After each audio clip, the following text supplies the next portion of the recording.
Kalau sebelumnya teman-teman di pertemuan awal-awal kita bahas soal keterkaitan antara psikologi positif dan Islam atau bagaimana mengkaji psikologi positif dalam perspektif Islam. Sekarang kita akan berupaya untuk mengkaji psikologi positif dari perspektif budaya atau melihat keterkaitan antara keduanya gitu ya. Nah, kenapa di perkuliahan ini kita fokusnya sama Islam dan budaya? Mungkin teman-teman notice ini berkaitan dengan visi misi fakultas karena visi misi fakultas adalah panjangnya saya lupa kalau ke kalimatnya, cuma di akhirnya itu akan mengutamakan kajian terkait psikologi Islam dan kearifan lokal gitu. Jadi memang Islam dan budaya ini bakal jadi ciri khas dari fakultas kita ini, khususnya terkait perkuliahan dan perkembangan sivitas akademika di fakultas gitu ya. Oke, nah jadi setidaknya ada dua cara atau dua arah yang bisa membantu kita melihat keterkaitan antara psikologi positif dan budaya. Yang pertama adalah kita melihat aspek atau konsep psikologi positif dalam budaya tertentu.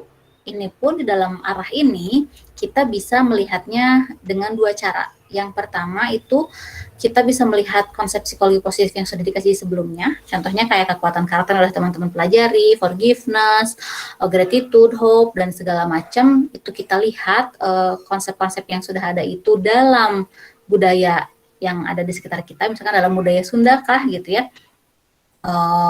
Jadi kita lihat misalkan harapan pada masyarakat Sunda gitu atau gratitude pada masyarakat Jawa gitu. Jadi kita melihat konsep psikologi positif yang sudah ada pada budayanya gitu, pada budaya tertentu gitu kan.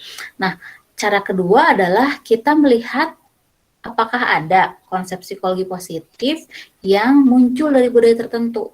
Contohnya di sini di Sunda ada yang namanya salapan rawayan Sunda atau 9 ciri khas manusia Sunda, yakni cager, bager, benar, pintar, singer, teger, pangger, wanter, itu udah berapa tuh? Ya, pokoknya yang RR itu masuk salapan rawayan Sunda dan sebenarnya memiliki potensi yang cukup tinggi untuk kita bisa kaji menjadi suatu struktur dalam psikologi positif dalam perspektif budaya Sunda gitu atau psikologi Sunda kayak gitu.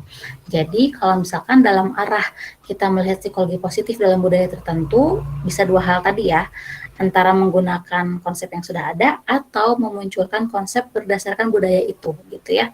Dua-duanya bisa kita coba kaji. Kalau misalkan yang poin pertama kita kajinya dengan pertama literatur review dan punya landasan teoritis yang cukup kuat. Kalau yang poin kedua yang dari budaya tertentu berarti kita ngeksplorasi ke masyarakat. Gitu. Kita bisa melakukan wawancara atau melakukan open-ended survey untuk bertanya kepada mereka seperti apa sih salapan rawayan Sunda ini atau kekuatan karakter kesundaannya ini gitu. Ataupun sebenarnya bisa juga lihat di literatur Sunda gitu ya, kayak ada buku sejarah Sunda kah gitu ya. Meskipun nggak terlalu fokus ke psikologi, tapi kita mungkin bisa menyerap poin-poin yang membahas tentang perilaku atau karakter manusia di dalam masyarakat Sunda. Kalau di Sunda, nanti teman-teman bisa mengaplikasikannya pada suku teman-teman masing-masing gitu ya. Ini saya karena kebetulan kita ada di Bandung, di Sunda, jadi saya banyak bahasnya yang Sunda-Sunda aja gitu ya.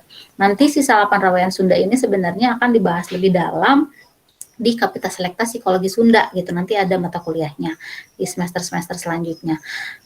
Dan memang masih belum sekokoh psikologi positif. Pasti yang namanya psikologi Sunda, maka jadi kasih nama Kapita Selekta itu sifatnya masih eksplorasi dan belum jadi teori yang berdiri dengan kuat gitu. Jadi tugas kita teman-teman dan dosen pengampu juga untuk membangun teori psikologi Sunda ini. Jadi masih banyak yang bisa dieksplor teman-teman. Kalau ada yang berminat untuk melakukan riset psikologi Sunda, insya Allah akan kami support sebisa mungkin gitu ya untuk bisa merealisasikannya gitu teman-teman.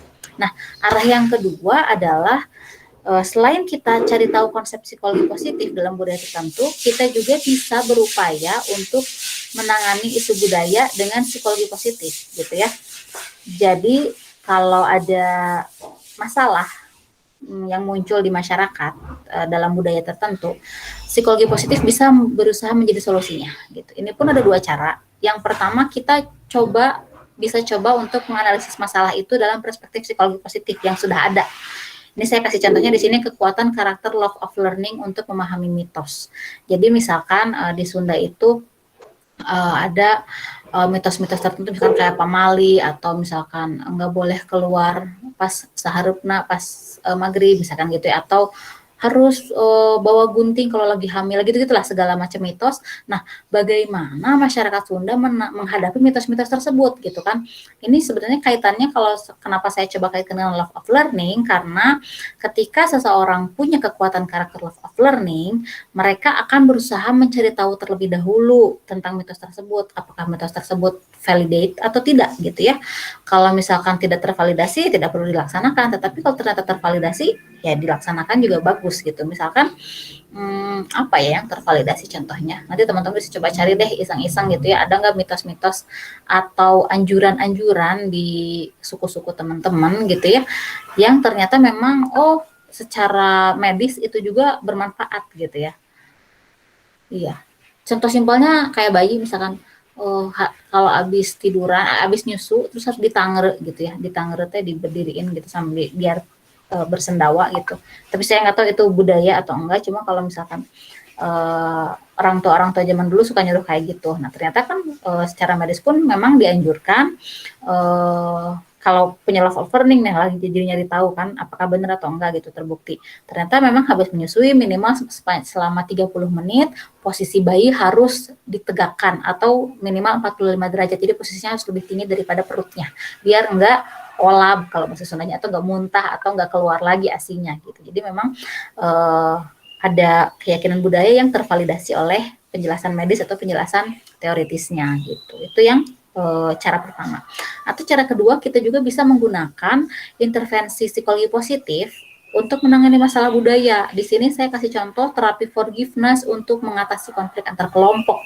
Ini memang sudah ada, kayak teman-teman bisa coba literatur review, ngecek di Google Scholar gitu ya, apa aja yang bisa digunakan untuk mengatasi konflik antar kelompok. Kalau di sini misalkan antar suku, antar kelompok budaya gitu ya, dengan psikologi positif. Salah satunya forgiveness, karena forgiveness ini memang bisa membantu seseorang untuk melakukan rekonsiliasi konflik gitu kan memaafkan ya, mau nggak maafin musuh gitu kan, kalau mau maafin musuh bisa jadi damai gitu, jadi bisa mengatasi konflik yang dihadapi kayak gitu. Itu simpelnya sih ya, nanti teman-teman bisa mempelajari lebih lanjut terkait ini, cuma saya pengen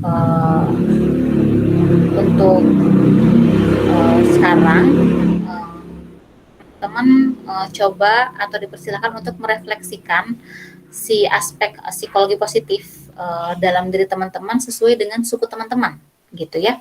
Nah, jadi ada surveinya, saya share ini linknya, teman-teman bisa mulai buka juga. Ada 2 orang yang perlu mengisi survei ini gitu ya, karena ini bentuknya open ended survei. Nanti teman-teman bisa isi di situ seperti apa cara pikir teman-teman, kemudian bagaimana teman-teman memandang. Di situ saya masukkan ada harapan, kemudian salapan rawayan Sunda gitu ya. Kalau teman-teman yang bukan suku Sunda, boleh fokus di variabel harapannya saja. Di salapan rawayannya isi sebisanya. Kalau nggak bisa, kalau nggak ngerti, tinggal dilewat saja gitu ya. Nah, itu untuk diri sendiri. Untuk diri teman-teman bisa coba diisi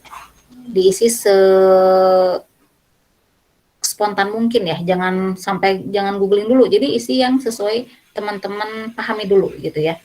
Nah, setelah teman-teman mengisi untuk diri sendiri, tugas selanjutnya teman-teman diminta untuk melakukan wawancara kepada 1 orang yang ada di sekitar teman-teman. Boleh ayah, boleh ibu, boleh kakak, adik, kalau misalkan udah bisa diajak ngobrol boleh lah, tapi jangan kalau adiknya masih SD, masih belum paham soal bahasa-bahasa orang dewasa misalkan gitu ya, sekalipun nggak ada isu dewasa juga sih, cuma yang bisa diajak diskusi untuk menjawab pertanyaan-pertanyaan yang ada di survei tersebut juga gitu. Jadi teman-teman ngisi juga, teman-teman bertanya ke orang di sekitar teman-teman terkait pertanyaan yang ada di survei itu. Bentuknya pertanyaan aja ya, biar nggak usah mereka ngisi survei langsung, jadi teman-teman yang mengisikan survei tersebut. Jadi teman-teman ke orangnya nanya berdasarkan pertanyaan di survei, nanti teman-teman yang ngisi di survei itu gitu.